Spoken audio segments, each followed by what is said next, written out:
मैं कहता हूं वो लोग इसे जरूर सुने जो भजन नहीं करते, जो केवल सुमिरन करके अपना सोचते हैं काम हो गया, सेवा करके समझते हैं काम हो गया, सत्संग सुना और सोचा कि पूरा काम हो गया। भाई नहीं, मैं उन लोगों से ये जरूर कहूंगा कि आप लोग भजन के लिए हर रोज 1 घंटा निकालें। भाई सुमिरन भजन क्यों कहा जाता है? क्योंकि सुमिरन और भजन जब तक ये दोनों नहीं पूरे होते तब तक हमारा काम नहीं बनता। भाई सेवा करने से हमारे मन में नम्रता आती है, सत्संग सुनने से हमारे अंदर ज्ञान पनपता है, भक्ति पनपती है, और सुमिरन करने से हमारे अंदर भजन की तैयारी होती है। लेकिन हम भजन ही नहीं करते, तो इसीलिए बात समझाई जा रही है कि भाई 1 घंटा निकालो, हर रोज सुबह 1 घंटा भजन के लिए जरूर निकालो। सुमिरन किया छोड़ दिया, सत्संग गए सुमिरन ही छोड़ देते हैं बहुत सारे लोग, सेवा कर ली तो सोचते हैं कुछ भी जरूरत नहीं है। भाई जरूरत हर चीज की है। भजन तो वो मुख्य धारा है जो हमें अपने अंतर में, जो हमें गुरु बाहर समझाते हैं वो हमें अंतर में दिखाई देता है, वो मुख्य धारा है। भजन के माध्यम से ही तो हम अपने अंदर में पहुंच सकते हैं, और क्या तरीका है? कोई नहीं। और इसके लिए सुबह सुबह का वक्त, सुबह का वक्त भजन के लिए बहुत उपयोगी है। मैं कहता हूं सुबह उठो, एक बार सुमिरन चाहे ना करो, भजन जरूर करो। सुमिरन करने से हमारा फैला हुआ मन एक जगह खिंचता है, एक जगह आके समेट जाता है, और भजन में वही स्थान हमें अपने अंतर में उतारने में सहायकता सिद्ध करता है। जो गुरु का स्वरूप है हमारे सामने, वो स्थूल शरीर है, और उसी स्वरूप को अंतर में हम सूक्ष्म स्वरूप के द्वारा देखते हैं। परमात्मा है वो सचखंड में रहता है, सतलोक में रहता है। कहते हैं सचखंड में, सतलोक में घंटे बजते हैं, प्रकाश होता है, धुन बजती है, तरह तरह की, तरह तरह के प्रकाश हैं। ये सब कुछ चमत्कार जो हमारे अंतर में है, ये सब हमें इस भजन के माध्यम से दिखाई देते हैं, लेकिन इसके लिए हमें अपने अंतर में उतरना होगा। घंटा जाका सुनिए चौकंठ, आसन जाका सदा वैकुंठ। उस परमात्मा का आसन जो है, जो वैकुंठ में है, सतलोक में है, भाई सचखंड में है, वो आसन हमारे इस घर के अंदर भी है। लेकिन यदि हम अंतर में उतरेंगे तब पता चलेगा ना। घंटा जाका सुनिए चहुकंठ, उस परमात्मा का जो घंटा है, उसकी जो पहुंच है, वो सारे संसार में हर जगह है, और उसको हम इस शरीर के अंदर अनुभव कर सकते हैं। इसलिए कह रहा हूं कि सुबह सुबह उठो, 1 घंटा, केवल 1 घंटा। हम 1 घंटा क्या नहीं निकाल सकते अपने गुरु के लिए, अपने स्वयं के लिए, कि अंदर में जाकर हमें ये पता चले कि अंतर में है क्या। अमृत वेला सच नाव बड़े आई विचार, गुरु घर में समझाया है कि अमृत वेला, भाई अमृत वेला में सच्चे नाम की बड़ाई है। ये विचार करो और नाम का भजन जरूर करो। भजन के लिए बहुत सरल तरीका है, समझाया गया है, बड़ा सरल साधन है। इसके अंतर में सबसे बड़ा साधन सरल इसलिए कहा गया है क्योंकि इसके लिए हमें कहीं बाहर जाने की जरूरत नहीं पड़ती।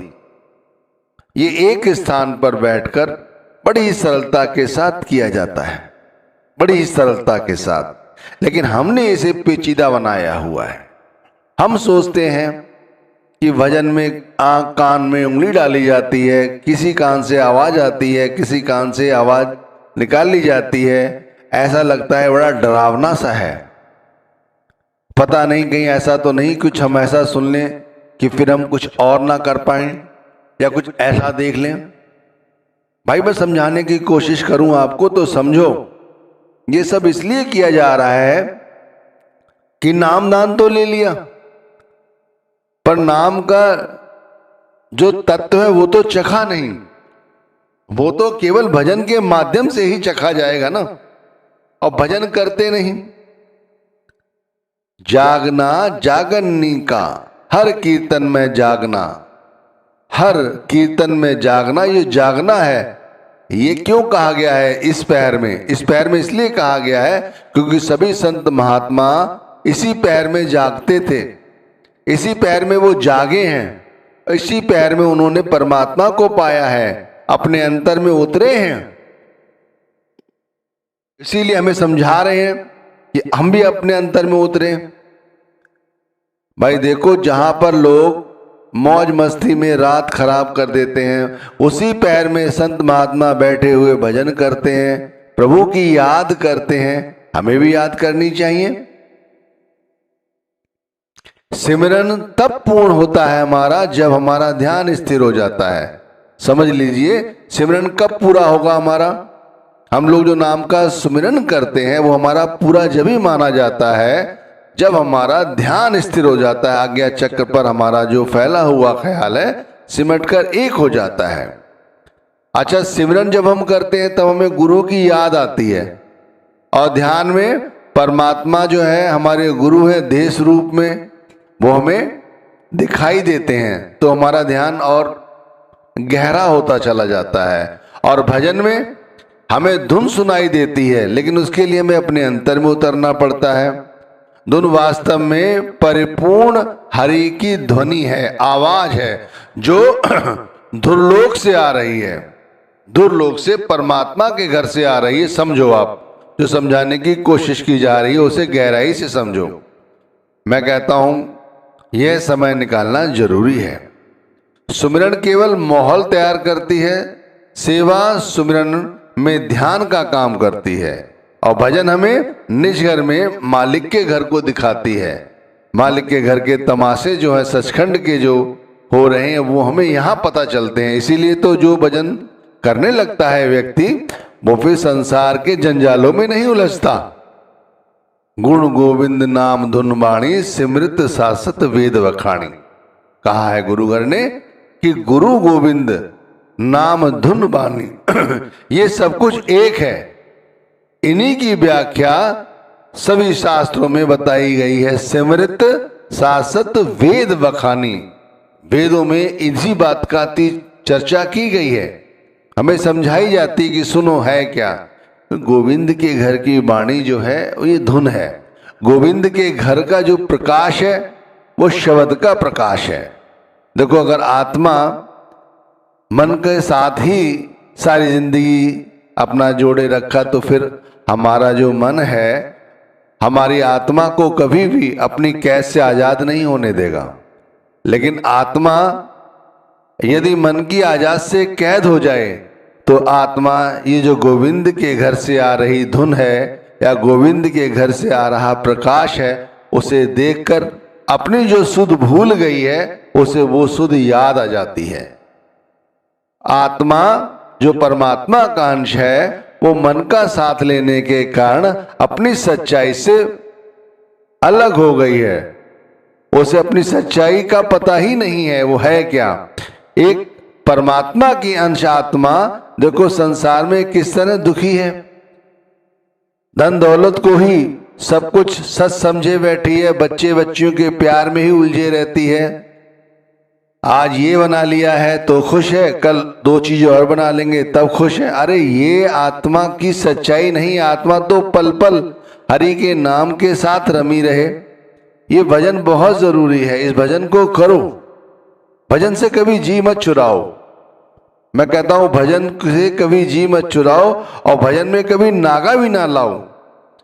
एक बार भजन करने लग गए, एक बार भजन की आदत डल गई तो भाई सब कुछ हो जाएगा। ध्यान रखिए, जैसे संत महात्माओं की बानियां पढ़ते हो उसमें संतों महात्माओं के अपने रियलाइजेशन है, ऐसे रियलाइजेशन फिर आपको स्वयं होंगे। भाई रियलाइजेशन ही तो है संत महात्माओं के, जब आपके सामने आपके साथ बैठकर साझा करते हैं। लेकिन बहुत सारे ऐसे भी रियलाइजेशन है जो हमने खुद अनुभव किए हैं और जो हम आपके साथ साझा कर रहे हैं। लेकिन क्या करें, ज्यादा खोल के बताया नहीं जा सकता।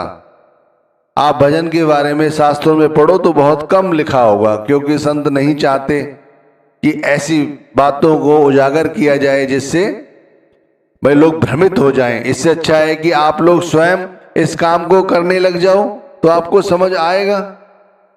इसीलिए तो कहा है कि सुबह का समय है, 1 घंटे का समय, इस 1 घंटे में सुमिरन करते हो तो अच्छी बात है, और लेकिन भजन को पूरा समय 1 घंटा दो। 1 घंटा रोज सुबह भजन को दो। भजन कोई बड़ी कठिन चीज नहीं है, इसे हमने खुद कठिन किया हुआ है। धुन बाजे अनहद घोरा, मन मान्या हर रस मोरा। ये जो आवाज है, ये जो धुन है, ये अनहद की आवाज है, अनहद का घोरा है। ये हमेशा ही हमारे अंतर में बजता है। मन मान्या हर रस मोरा। इस रस को पाकर हमारा मन अपने आप मान जाता है। हमारा मन जो है फिर हरि के नाम का गुण गाता है, आत्मा जाग जाती है। भाई एक बार भजन करके देखो तो सही।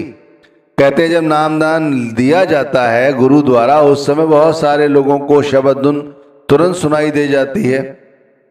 उनके भाग्य ऐसे हैं या पिछले कुछ कर्म ऐसे हैं जिससे उन्हें सुनाई दे जाती है। अरे अब क्यों नहीं करते? तब बताया था, तब कॉल ले लिया था, करेंगे, अब नहीं करते। मैं कहता हूं सुबह उठो, ईमानदारी से सब कामों को छोड़कर, सब चिंताओं को छोड़कर। देखो ऐसा है, कहना सरल है, चिंता छूटती नहीं है। देखो जिसने नामदान दिया है जिम्मेवारी उसकी बन जाती है, अब वो अपनी जिम्मेवारी खूब निभाएगा। आप तैयारी करो, वो जिम्मेदारी खुद निभाएगा। आप तैयार होके बैठो भजन में। भाई जिस तरह बैठ सकते हो उस तरह बैठो, जिस आसन में बैठ सकते हो उस आसन में बैठो, लेकिन कोशिश करो कि जो रीढ़ की हड्डी है वो सीधी रहे, क्योंकि रीढ़ की हड्डी सीधी होनी जरूरी है। यह आलस्य लाती है, ध्यान रखिए। अगर ये टेढ़ी हो जाए तो नींद आनी शुरू हो जाती है, ये झुक जाए तो व्यक्ति पूरी तरह से ही सो जाता है। तो आलस्य और नींद, इनसे बचना है। भजन में सबसे बड़ी बाधा हमारे लिए यही खड़ी करते हैं, नींद।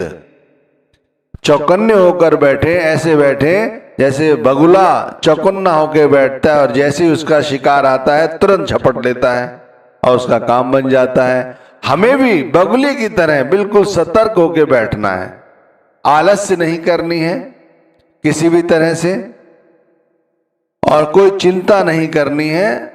जिसने चिंता दी है वही चिंता हरेगा भी। ध्यान रखिए, भजन में पूरी तरह से अपने आप को खोने की कोशिश करें, यानी कि जो कुछ दिमाग में है उन किताबों को जो भर रखी हैं आपने, उन्हें खाली कर दें। धीरे धीरे अभ्यास तो करें। मैंने कहा नागा ना आने दें, हर रोज करें, हर रोज करें, नागा ना आने दें तो ये अभ्यास बढ़ता चला जाता है, अपने आप बढ़ता चला जाता है। शुरू शुरू में हो सकता है आप 10 मिनट बैठो, फिर धीरे धीरे 15 मिनट हो जाएगा समय, इस तरह फिर 15 से आधा घंटा, आधा घंटा से पौना घंटा, पौना घंटा से फिर 1 घंटा। अरे बैठे रहोगे। कहते हैं ये जो शरीर है जिस पर आप 5, 7, 10 मिनट नहीं बैठ पाते, पैर हिलने लगते हैं, कमर में दर्द होने लगता है, इन पैरों को अभ्यास हो जाता है। ऐसा अभ्यास हो जाता है कि आप खुद कहोगे शरीर में ताकत नहीं है किसी व्यक्ति के, बीमार भी है, लेकिन अगर अभ्यास बना हुआ है तो बैठा रहेगा। मन में इच्छा शक्ति होनी चाहिए कि भजन करेंगे, 1 घंटे के लिए भजन जरूर करेंगे। ध्यान रखिए, सतगुर ते पाया विचार, सुन समाध सचे घर बारा, नानक निर्मल नाद शबद धुन, सच राम नाम समायदा। जो राम नाम बोला है ना, ये जो समाया हुआ है ये धुन में समाया हुआ है। सतगुर ते पाए विचारा, ये सतगुर से पाया गया है। ये सुन समाध सचे घर बारा। देखो भजन करना इतना कठिन नहीं है जितना कठिन हमने बनाया हुआ है। ये सरल है, शुरू से ही हमने इसके विषय में सोचा है, हम इसे नहीं कर पाएंगे, इसीलिए सारी दुनिया सुमिरन करके छोड़ देती है, सेवा करके छोड़ देती है, लेकिन